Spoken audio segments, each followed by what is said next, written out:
నేనైతే చాలా బాగున్నాను. సో, ముందుగా మీ అందరికీ వినాయక చవితి శుభాకాంక్షలు. సో, నా చిన్నప్పటి నుంచి అన్ని ఫెస్టివల్స్‌లో Vinayaka Chavithi is my most favourite festival. ఎందుకంటే మంచిగా ఫుల్‌గా హడావిడి ఉంటది. హాలిడేస్ ఇస్తారు. 3 డేస్ ప్రసాదం తినొచ్చు. వినాయకుడిని పెడతారు. అండ్ ఫుల్‌గా రోడ్లంతా తిరగొచ్చు. So, I really obsessed with that. But US వచ్చాక ఇవి ఏమీ లేవు. నార్మల్ ఫెస్టివల్ అంటే ఇంక ఇంట్లోనే అన్నీ. నువ్వు నీకు చేసుకోవాలనిపిస్తే ఇంట్లో పూజ చేసుకోవడమే ఆర్ ఎల్స్ సైలెంట్గా ఉండడమే. లాస్ట్ ఇయర్ నేను యూఎస్ వచ్చాక మా పక్కన ఇంట్లో వినాయకుడి బొమ్మ పెట్టారు. సో అక్కడ వెళ్ళి లాస్ట్ ఇయర్ అలా అయిపోయిందనమాట. కానీ ఈ ఇయర్ ఎవరికి టైం లేదు. అందరికీ college and jobs and job preparation అలా ఉండిపోయారు. సో చిన్నగా దీపం పెట్టేసుకొని దండం పెట్టుకుందాము అనుకున్నాము. కానీ నిన్న బస్సులో వచ్చేటప్పుడు మా అమ్మ మా నాన్న ఒకేసారి మెసేజ్ చేశారు హ్యాపీ వినాయక చవితి అని. I felt really bad and I really miss them. So అప్పుడు అనిపించింది ఆ మూమెంట్లో, వై నాట్ కొంచెం ఏదో ఒకటి చేసుకొని ప్రసాదం తిని కొంచెం పీస్గా ఉందాంలే. ఇంకా మా ఫ్రెండ్ కూడా చేసుకుందాం అని అంటుండే. సో ఓకే, ఇంకా నైట్ ఫిక్స్ అయిపోయాము. ఓకే, కొంచెం చిన్నగా చేసుకుందాము అని. సో ఈరోజు మేము ఏమేమి చేసుకున్నామో మీ అందరికీ చూపించాలనుకున్నాను. సో ఫస్ట్ మేము చేసుకుంది కుడుములు. ఇండియాలో ఉన్నప్పుడు మా మమ్మీ చప్పగా చేస్తుండే, దేవుడికి అలాగే పెడతారంట. బట్ నాకు నచ్చకపోయేవి. సో అందుకే నేను ఈసారి స్వీట్గా చేసుకున్నాను. అండ్ ప్రాసెస్ కూడా ఈజీయే. కొంచెం rice flour and coconut powder and sugar వేసుకొని మిల్క్తో కలిపేసుకుంటే ఉండలు చేసుకొని స్టీమ్లో పెట్టేస్తే అయిపోద్ది. అండ్ దీంట్లో ఉన్న ఇంగ్రీడియంట్స్ అన్నీ వైట్ ఇంగ్రీడియంట్సే. బాగుంది కదా. వినాయకుడు ఏమో కానీ నేను మాత్రం అన్నీ లేపేసాను ఒక్కొక్కటి. అండ్ తర్వాత నేను వచ్చే లోపలే మా ఫ్రెండ్ పాయసం చేసేసింది. ఇంకా పులిహోర స్టార్ట్ చేసింది. యూఎస్ వచ్చాక ఏమైనా ఫేవరెట్ ఫుడ్లో ఒకటి యాడ్ అయిందంటే పులిహోర.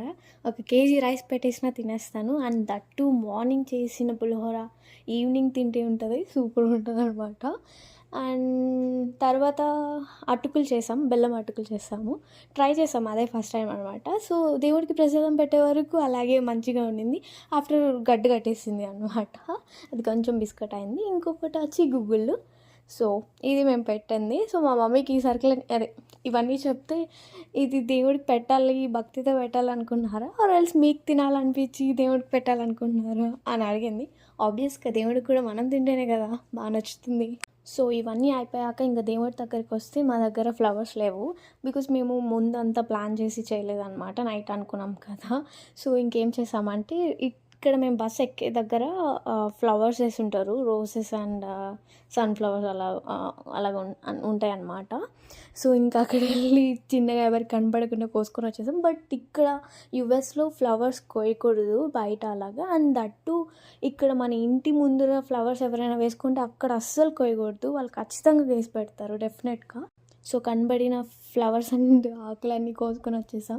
ఇంకా డెకర్ ఎలా చేయాలని ఆలోచిస్తుంటే ఒక లాంగ్ బ్యాక్ నేను ఒక డెకర్ వీడియో చూశాను అనమాట. ఇంకా వెంటనే థర్మాకోల్ కనిపించింది. ఇంకా సరే ఇలా చేద్దామని చెప్పేసి ఇంకా కూర్చున్నాం.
సో ఎలా ఉంది, బాగుంది కదా క్యూట్గా.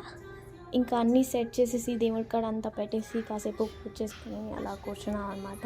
తర్వాత ప్రసాదం మంచిగా తిని మంచిగా అనిపించింది. సో ఈ ఇయర్ వినాయక చవితి మా ఇంట్లో ఇలా జరుపుకున్నాం. మీరందరూ మీ వినాయక చవితి ఎలా జరుపుకున్నారో నాకు కామెంట్ చేసి చెప్పండి. అండ్ మనం మళ్ళీ నెక్స్ట్ వ్లాగ్లో కలుసుకుందాం. బాయ్.